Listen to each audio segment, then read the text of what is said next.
friends, welcome back to my YouTube channel Saran's DIY. யூஸ்ஃபுல்லான Aariwork videos பார்க்க மறக்காம நம்ம சேனலை சப்ஸ்கிரைப் பண்ணிக்கோங்க. பக்கத்தில் இருக்க பெல் ஐக்கனும் கிளிக் பண்ணிக்கோங்க. இந்த வீடியோவில் பார்த்தீங்கன்னா நம்ம ஒரு கிராண்டான பார்டர் ஒர்க் தான் பார்க்க போகிறோம். ஸோ இது வந்து ஒரு ஃபுல் ஸ்லீவ் ஹெவி ஒர்க்லாம் கிடையாது. ஒரு திக்கான பார்டர் கொடுத்துருக்கறதால கொஞ்சம் கிராண்டான லுக் கொடுக்கும். ஸோ இந்த டிசைன் எப்படி பண்ணுறது அப்படின்ற ஸ்டார்ட் டு எண்ட் நான் வந்து கிளியராக எக்ஸ்பிளைன் பண்ண போகிறேன். ஸோ வீடியோ ஸ்கிப் பண்ணாமல் கடைசி வரைக்கும் பாருங்கள். ஸ்டார்டிங்கில் பார்த்தீங்கன்னா நம்ம எப்போவுமே பேசிக்காக ஸ்டார்ட் பண்ணுறது ஜரி லைனில் தான். ஏன் நம்ம ஜரி லைனில் ஸ்டார்ட் பண்ணுறோம் அப்படின்னு பார்த்தீங்கன்னா any type of beat line நம்ம கொடுக்குறோம், ஸ்ட்ரெயிட் பீட் லைன் கொடுக்குறோன்னா அதுக்காக ஒரு லைக் எப்படி சொல்கிறதுனா ஒரு அன்இவனாக தெரியக்கூடாது, அந்த லைன் ஈவனாக தெரியணும் அப்படின்றதுக்காக நம்ம வந்து ஜரி ஒர்க் கொடுக்குறோம். ஸோ அது இல்லாமல் ஸ்டிச்சிங் பர்பஸ்க்கு கொஞ்சம் ஈஸியாக இருக்கும். ஸோ அதனால தான் நம்ம ஜரி லைனில் ஸ்டார்ட் பண்ணுறோம். நெக்ஸ்ட் லைன் பார்த்தீங்கன்னா ஒரு 3 லைன் ஜரி லைன் கொடுத்துருக்கேன். அதுக்கு நெக்ஸ்ட் லைனில் நான் வந்து சுகர் பீட் கொடுக்குறேன். சுகர் பீடும் வந்து அந்த ஜரி லைன் ஒட்டியே கொடுக்கணும். 2 சுகர் பீடாக ஸ்டிச் பண்ணணும் அப்படின்றது நான் பேசிக்லேருந்து எல்லா வீடியோஸில் ரிப்பீட்டடாக சொல்கிறது தான். ஆர்எல்ஸ் உங்களுக்கு ஒரு பீடாக ஸ்டிச் பண்ணுறதுக்கும் ஓகே அப்படின்னா நீங்கள் ஒரு பீடாக கூட ஸ்டிச் பண்ணலாம். பட் மோர் தென் 2 பீட்ஸ்க்கு மேலே நீங்கள் ஸ்டிச் பண்ணாதீங்க ஒரே ஸ்டிச்சில். ஏன்னா நீட்டான ஃபினிஷிங் கிடைக்காது, அந்த லைன் ப்ராப்பராக ஸ்ட்ரெயிட்டாக கிடைக்காது. ஸோ அதுக்காக தான் இதுமாதிரி 2 பீட்ஸ் ஆர்எல்ஸ் 1 பீட் வச்சு நீங்கள் ஸ்டிச் பண்ணலாம். ஸோ சுகர் பீட் எப்படி ஸ்டிச் பண்ணுறது அப்படின்ற வீடியோ ஆல்ரெடி நம்ம சேனலில் இருக்குது. செக் பண்ணாதவங்க செக் பண்ணிக்கோங்க. நெக்ஸ்ட் சுகர் பீட் கம்ப்ளீட் பண்ணதுக்கப்புறம் ஒரு பென்சிலை எடுத்துக்கோங்க. அந்த பென்சிலை கொஞ்சம் ஸ்லாண்டிங்காக வச்சுட்டு நீங்கள் ஒரு லைன் மாதிரி ட்ரா பண்ணுங்கள். ஓகேங்களா? இப்போ நான் ட்ரா பண்ணுற மாதிரி நல்லா ஒரு திக்கான ஒரு விசிபிளான ஒரு லைன் வந்து நீங்கள் மார்க் பண்ணிக்கோங்க. அந்த லைன் மேலேயே க்ளூ நம்ம அப்ளை பண்ண போகிறோம். க்ளூ வந்து டிப்பிலேருந்து அப்ளை பண்ணாதீங்க, கொஞ்சம் கேப் நான் இங்கே விட்டுருக்கேன் பாருங்கள். அந்த மாதிரி விட்டுட்டு இப்போ அதிலே வந்து இப்போ நம்ம லைன் ட்ரா பண்ணோம்ல அந்த லைன் மேலே வந்து லைட்டாக க்ளூ அப்ளை பண்ணுங்கள், ரொம்ப ஹெவியாக பண்ணாதீங்க. நெக்ஸ்ட் வந்து பைப்பிங் த்ரெட் எடுத்திருக்கேன்.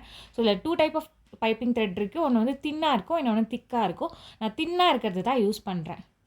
ஸோ இப்போது நம்ம அப்ளை பண்ண க்ளூ மேலேயே வந்து நம்ம இந்த பைப்பிங் த்ரெட்டை வந்து ஒட்டுறோம். ஓகேங்களா? ஆனால் சுகர் பீட் ஒட்டாதுங்க, கொஞ்சம் லைட்டாக கேப் விட்டு ஒட்டிக்கோங்க, அப்போ தான் கரெக்டாக இருக்கும். இப்போ நெக்ஸ்ட் என்ன பண்ண போகிறோம்னா இதில் ஜிக்ஸாக் லைன் ஸ்டிச் கொடுக்க போகிறோம். இப்போது ஃபஸ்ட்டு ஒரு பேக் ஸ்டிச் கொடுத்துக்கிறேன். ஸோ ஜிக்ஸாக் ஸ்டிச் எப்படி பண்ணுறது அப்படின்னா ஒரு ஸ்டிச் லெஃப்ட் சைடும் ஒரு ஸ்டிச் ரைட் சைடு அப்படியே அந்த த்ரெட்டை எடுத்து லெஃப்ட் சைடில் கொண்டு வரணும். அகெயின் அந்த லெஃப்ட் சைடில் இருக்க த்ரெட்டை ரைட் சைடு கொண்டு போகணும். ஸோ அப்படியே வந்து நீங்கள் ஸ்டிச் பண்ணலாம். ஜிக்ஸாக் ஸ்டிச் எதுக்கு நம்ம கொடுக்குறோம் அப்படின்னா அந்த த்ரெட் லைன் வந்து மூவ் ஆகாமல் இருக்கிறதுக்காக. நிறைய பேருக்கு தோணும் நம்ம க்ளூ அப்ளை பண்ணியிருக்கோம் எப்படி அது மூவ் ஆகும் அப்படின்னு சொல்லிட்டு. அப்படி கிடையாது. க்ளூ அப்ளை பண்ணி நம்ம ஒட்டுறப்போ கொஞ்சம் அன்இவனாக இருக்கலாம், அதெல்லாம் ரெக்டிஃபை பண்ணுறதுக்கு தான் நம்ம வந்து இந்த ஜிக்ஸாக் ஸ்டிச் வந்து கொடுக்குறோம். ஸோ அது வந்து லைன் நல்லா ப்ராப்பராக நீங்கள் அந்த ஜிக்ஸாக் ஸ்டிச் கொடுத்துக்கோங்க. கம்ப்ளீட்டாக அந்த எட் வரைக்கும் நீங்கள் கொடுத்து முடிச்சிடுங்க. நெக்ஸ்ட் வந்து சில்க் த்ரெட் எடுத்திருக்கேன். சில்க் த்ரெட்டோட பிராண்ட் வந்து டபுள் பெல். ஸோ இந்த பிராண்ட் யூஸ் பண்ணிங்கன்னா த்ரெட் கொஞ்சம் திக்காக இருக்கும். சாரி கலரில் நீங்கள் வந்து த்ரெட் எடுத்துக்கோங்க. நெக்ஸ்ட் வந்து பென்சில் எடுத்திருக்கேன். பென்சில் எடுத்து இந்த பைப்பிங் த்ரெட் இருக்குல்ல, ஸ்டிச் பண்ண பைப்பிங் த்ரெட் பக்கத்தில் பென்சிலை ஸ்ட்ரெயிட்டாக வைக்காதீங்க, கொஞ்சம் க்ராஸாக வைங்க. ரைட் சைட் க்ராஸாக வச்சுட்டு நீங்கள் ஒரு லைன் ட்ரா பண்ணிக்கோங்க. ஸோ இந்த லைனில் வந்து இந்த லைனை தாண்டி நீங்கள் வந்து த்ரெட் லைன் வந்து நீங்கள் கொண்டு போகக்கூடாது. அதுக்காக ஒரு ரெஃபரலுக்காக இந்த லைன் நம்ம வந்து ட்ரா பண்ணியிருக்கோம். ஓகேங்களா? இப்போ பார்த்தீங்கன்னா அந்த பைப்பிங் த்ரெட் அந்த ரைட் சைடும் சரி லெஃப்ட் சைடும் ஈக்குவல் அமௌண்ட் ஆஃப் கேப் இருக்கும்.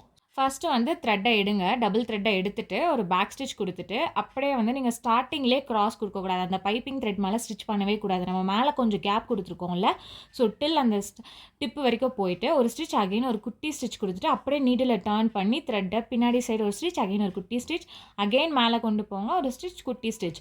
கொஞ்சம் கொஞ்சமாக தான் நம்ம க்ராஸ் கொடுக்கணும். ஸோ இப்போ மேலே இருக்க அந்த கேப் ஃபுல்லாத்தையும் நீங்கள் கவர் பண்ணிங்கனாவே உங்கள் பைப்பிங் த்ரெட் வந்து மறைஞ்சிரும்.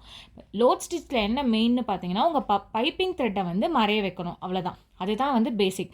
ஸோ அதே மாதிரி நம்ம லைன் ட்ரா பண்ணியிருப்போம், அந்த லைனுக்குள்ளவே நம்ம த்ரெட்டை வந்து ஸ்டிச் பண்ணணும். அதை தாண்டி வரக்கூடாது, வந்தால் அது அன்இவனாக தெரியும். ஸோ இப்போ மேலே பாருங்கள், நம்ம அந்த மேலே இருக்கிறது கொஞ்சம் கொஞ்சமாக க்ராஸ் கொடுக்குறோம், அது உங்களுக்கு நல்லாவே தெரியும். ஸோ ஸ்டார்டிங்கில் வந்தீங்கன்னா இந்த மாதிரி பெரிய பெரிய ஸ்டிச்சஸ் தான் வரும். போக போக வந்து நீங்கள் வந்து கம்மி பண்ணிக்கலாம் அந்த ஸ்டிச்சஸ் எல்லாமே. ஸோ இப்போ வந்து டில் அந்த மேலே இருக்க கேப் எல்லாத்தையும் கவர் பண்ணிடுறோம் பாருங்கள். இல்லை பார்த்தீங்கன்னாவே உங்களுக்கு தெரியும் அந்த பைப்பிங் த்ரெட் வந்து கொஞ்சம் கொஞ்சமாக மறைஞ்சிட்டே வருது. ஸோ அந்த ஸ்டிச்சும் வந்து பார்த்தீங்கன்னா க்ராஸ் வந்துடுச்சு, நல்லாவே க்ராஸ் வந்துடுச்சு லோடு. ஸோ இதே மாதிரி வந்து நீங்கள் கண்டினியூ பண்ணணும். இப்போ வந்து அந்த லென்த்தியான ஸ்டிச்சஸ் இருக்குது பார்த்தீங்களா, கொஞ்சம் கொஞ்சமாக அந்த லென்த்தி ஸ்டிச்சஸையும் வந்து நீங்கள் ஷார்ட் பண்ணிக்கிட்டே வரலாம். ஸ்டார்டிங்கில் தான் இந்த மாதிரி லென்த்தி ஸ்டிச் வரும், கொஞ்சம் பல்ஜாக தெரியும். போக போக உங்களுக்கு வந்து ஈவனாக வந்துடும். ஸோ கொஞ்சம் கொஞ்சமாக நீங்கள் வந்து அந்த சைஸை வந்து குறைச்சிட்டே வரலாம். இப்போ பாருங்கள் இந்த சைடு இப்போ ஸ்டார்டிங்கை விட இப்போ பார்த்தீங்கன்னா உங்களுக்கு அந்த லென்த்து வந்து கொஞ்சம் குறைஞ்சிருக்கு பாருங்கள். அதே மாதிரி நீங்கள் நல்லா நோட் பண்ண வேண்டியது என்னென்னா, நான் அந்த லைன் ட்ரா பண்ணியிருக்கேன் பார்த்தீங்களா, அந்த லைனுக்குள்ளேயே தான் வந்து நான் ஸ்டிச் கொடுக்குறேன். அந்த லைனை விட்டு தாண்டி வரவே இல்லை. அந்த மாதிரி நீங்களும் பண்ணுங்கள். ஸோ ஃபைனலாக நம்ம எப்படி முடிக்கிறோம் அப்படின்றதையும் நான் உங்களுக்கு காமிக்கிறேன். ஸோ ஃபைனலாக நம்ம இப்போ தான் கம்ப்ளீட் பண்ணுறோம். ஸோ இதுலேயே வந்து கொஞ்சம் கொஞ்சமாக அந்த க்ராஸை குறைச்சிட்டே வரும். இப்போ மேலே வந்து கேப் இருக்குது. இப்போ நம்ம பைப்பிங் த்ரெட் ஃபுல்லாகவே கம்ப்ளீட் பண்ணிட்டோம். ஸோ இப்போ மேலே கேப் இருக்குது. இப்போ க்ராஸை வந்து கொஞ்சம் கொஞ்சமாக ஸ்ட்ரெயிட்டாக வரும். ஸ்டார்டிங்கில் நம்ம பண்ணோம் பார்த்தீங்களா, க்ராஸை வந்து ஸ்ட்ரெயிட் ஆக்கிட்டே வரும். அதே மாதிரி இங்கே ஸ்ட்ரெயிட் ஆக்கிட்டே அந்த கேப்பை ஃபுல்லாக கவர் பண்ணிவிட்டு ஃபைனலாக எண்ட் நாட் போட்டு கம்ப்ளீட் பண்ணிடணும். இந்த மாதிரி நம்ம லோட் ஸ்டிச் கொடுக்கறதுல பார்த்தீங்கன்னா, நம்ம அதுவும் த்ரெட்டில் யூஸ் பண்ணுறப்போ நம்ம ப்ளவுஸை நல்லா எலிவேட் பண்ணி காமிக்கும். நல்ல ஒரு ரிச்சான ஒரு லுக் கொடுக்கும். ஸோ அது பார்க்கவும் லுக் வைஸ் நல்லாயிருக்கும். ஸோ நெக்ஸ்ட்டு பாருங்கள், நம்ம கம்ப்ளீட் பண்ணியாச்சு. ஸோ இப்போ பார்த்தீங்கன்னா அந்த சுகர் பீட் ஒட்டி வந்து பார்த்தீங்கன்னா எனக்கு கொஞ்சம் கேப் தெரியுது. ஸோ அந்த கேப்பை கவர் பண்ணுறதுக்கு நான் வந்து செயின் ஸ்டிச் கொடுக்குறேன். சில்க் த்ரெட்லேயே வந்து செயின் ஸ்டிச் கொடுத்துருக்கேன். ஸோ இப்போ பார்த்தீங்கன்னா பாதி தூரம் வந்து அந்த கலர் வந்து விசிபிளாக இருக்குது. பட் இங்கே வந்து பார்த்தீங்கன்னா தெரியலை. ஸோ அதை வந்து நான் கவர் பண்ணிட்டேன். ஸோ அதே மாதிரி செயின் ஸ்டிச் கொடுத்து கவர் பண்ணிவிடுங்க. நெக்ஸ்ட் லைன் வந்து பார்த்தீங்கன்னா நம்ம வந்து சுகர் பீட் கொடுக்க போகிறோம். ஸோ எப்பயுமே நீங்கள் த்ரெட்டோ இல்லை பீட் லோட் ஸ்டிச் எந்த லோட் ஸ்டிச் கொடுத்தாலோ அதுக்கு பக்கத்தில் ஒரு லைன், ஒரு பீட் லைன் கொடுக்கணும் கண்டிப்பாக. அப்போ தான் வந்து நம்மளுக்கு ஈவனாக இருக்கும். என்ன தான் நம்ம வந்து பர்ஃபெக்டாக போட்டாலும் நம்மளுக்கு அன்ஈவனாக அந்த த்ரெட் தெரிய வாய்ப்பு இருக்குது. ஸோ அதை கவர் பண்ணுறது வந்து இந்த சுகர் பீட் லைனோ இல்லை எனி டைப் ஆஃப் பீடோ நீங்கள் யூஸ் பண்ணலாம். நெக்ஸ்ட் வந்து பார்த்தீங்கன்னா 3mm பீட். 3mm பீடை வந்து ஒரு பீடை நம்ம ஸ்டிச் பண்ணி வந்து ஒர்க் பண்ணுறேன். ஸோ இதில் நிறைய பேர் பண்ணுற மிஸ்டேக் வந்து இந்த பீட்ஸ் எல்லாம் ரிமூவ் பண்ணிடுவாங்க இந்த பஞ்சிலேருந்து. ஸோ அந்த மாதிரி பண்ணாதீங்க. பிகினர்ஸ்க்கு நான் சொல்கிறேன், நிறைய பேருக்கு தெரிஞ்ச விஷயம் தான். பட் இருந்தாலும் இந்த மாதிரி பஞ்சிலேருந்து இந்த பீட்ஸை லோட் பண்ணி யூஸ் பண்ணுங்கள். நெக்ஸ்ட் வந்து பார்த்தீங்கன்னா இன்ச் டேப் எடுத்துருக்கோம்.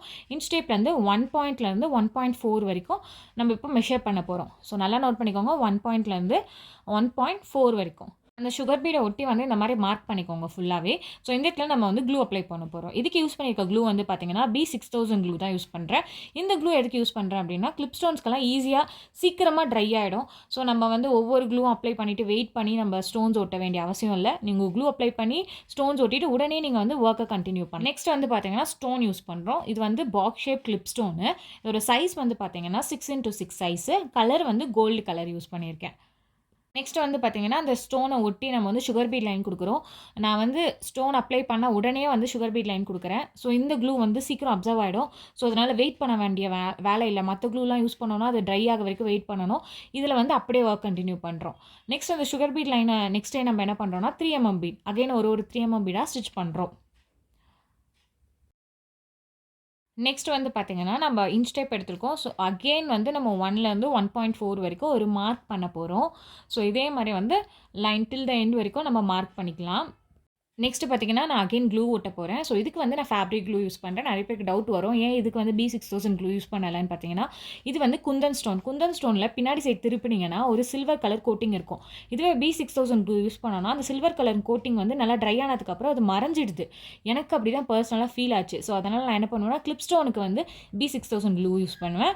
இந்த மாதிரி குந்தன் ஸ்டோன்ஸ் அந்த மாதிரி ஒர்க்குக்கெலாம் வந்து இந்த ஃபேப்ரிக் க்ளூ யூஸ் பண்ணுவேன். பட் ஆனால் இதுக்கு வந்து ட்ரை ஆக கொஞ்சம் டைம் கொடுக்கணுங்க. அப்படியே நீங்கள் வந்து க்ளூ அப்ளை பண்ணிவிட்டு உடனே ஒர்க் பண்ணிங்கன்னா அந்த நீடிலில் வந்து க்ளூ அப்ளை பண்ணி உங்களுக்கு கஷ்டமாக இருக்கும் ஸ்டிச் பண்ண. அதுவும் ப்ராப்பராக கிடைக்காது. ஸோ நல்லா ட்ரை ஆக விட்டுட்டு இந்த திலகம் ஸ்டோன் இருக்குல்ல அதை சுற்றி வந்து சுகர் பீட் லைன் கொடுக்குறேன். ஸோ எப்பயுமே வந்து திலகம் ஷேப்னா நீங்கள் ஸ்டார்டிங்கில் வந்து சுகர் பீட் ஸ்டார்ட் பண்ணுங்கள். டில் முடிக்கிறப்பவும் ஸ்டார்டிங் அந்த டிப்பில் போய் முடிங்க. ஒரு பீட் எக்ஸ்ட்ரா ஸ்டிச் பண்ணுங்கள். அப்போ தான் வந்து அந்த ஷேப் ஃபினிஷிங் நல்லாயிருக்கும். உடனே எண்ட் நாட் போடாமல் ஒரு குட்டி ஸ்டிச் கொடுத்துட்டு நீங்கள் வந்து இதில் 3mm பீடோ ஒரு சுகர் பீடோ வச்சு ஸ்டிச் பண்ணி இப்போ ஃபைனலாக எண்ட் நாட் போடுங்க. ஸோ இதே மாதிரி மற்ற எல்லா திலகமும் நம்ம பண்ண போகிறோம். ஸ்டார்டிங்கில் நான் டிப்பில் ஸ்டார்ட் பண்ணுறேன். 2 சுகர் பீடாக வச்சு அந்த திலகமை ஃபுல்லாக கவர் பண்ணுறேன் சுகர் பீடை வச்சு. ஃபைனலாக எண்ட் நாட் போடுறப்போ ஒரு எக்ஸ்ட்ரா பீட் நான் விட்டுட்டு ஷார்ப்பாக கொஞ்சம் காமிச்சிட்டு அப்படியே எண்ட் நாட் போடாமல் ஒரு குட்டி ஸ்டிச் கொடுத்துட்டு முன்னாடி ஒரு ஸ்டிச் கொடுத்துட்டு இதில் வந்து 3mm சுகர் பீடம் வச்சு எண்ட் நாட் போடுறேன். இப்போ பார்த்தீங்கன்னா இந்த 2 திலகம்க்கும் மிடில் எனக்கு வந்து ஒரு கேப் தெரிஞ்சுது. ஸோ இந்த கேப்பை கவர் பண்ணுறதுக்கு நான் 3mm பீடை ஸ்டிச் பண்ணி கம்ப்ளீட் பண்ணுறேன். இன்கேஸ் உங்களுக்கு பெரிய கேப்பாக இருந்ததுன்னா நீங்கள் 4mm பீட் கூட வச்சு கம்ப்ளீட் பண்ணிடலாம். ஸோ எல்லாத்துக்கும் இதே மாதிரி கம்ப்ளீட் பண்ணி முடிச்சிடுறேன். நெக்ஸ்ட்டு நம்ம மிடில் அந்த கிளிப் ஸ்டோன் ஒட்டணும் பார்த்தீங்களா, அந்த இடத்துக்கு போவோம். ஸோ அங்கே வந்து என்ன பண்ணுறோம், அந்த கேப் இருக்கிற இடத்துலலாம் ஒரு ஸ்டிச் கொடுத்துட்டு 2 3mm பீட் மிடில் இன்சர்ட் பண்ணிவிட்டு அங்கேயே ஒரு குட்டி ஸ்டிச் லென்த்தாக த்ரெட்டை எடுத்து நெக்ஸ்ட் கேப்புக்கு போகிறேன். அங்கே ஒரு குட்டி ஸ்டிச் கொடுத்துட்டு அதேமாதிரி ஸ்டிச் பண்ணுறேன். இன்னொரு குட்டி ஸ்டிச் நெக்ஸ்ட்டு கேப்புக்கு போகிறேன். ஒரு லென்த்தி ஸ்டிச் அப்புறம் ஒரு குட்டி ஸ்டிச்சு அப்படியே பீடை இன்சர்ட் பண்ணுறேன். ஸோ இதே மாதிரி நெக்ஸ்ட் கேப்பை நீங்கள் வந்து ஃபில் பண்ணி முடிச்சிடுங்க. ஓகேங்களா? இப்போ பார்டர் ஒர்க் கம்ப்ளீட்டட். நெக்ஸ்ட் வந்து நம்ம டாட் ஒர்க் கொடுக்க போகிறோம். டாட் ஒர்க்னா ஒன்றும் கிடையாது.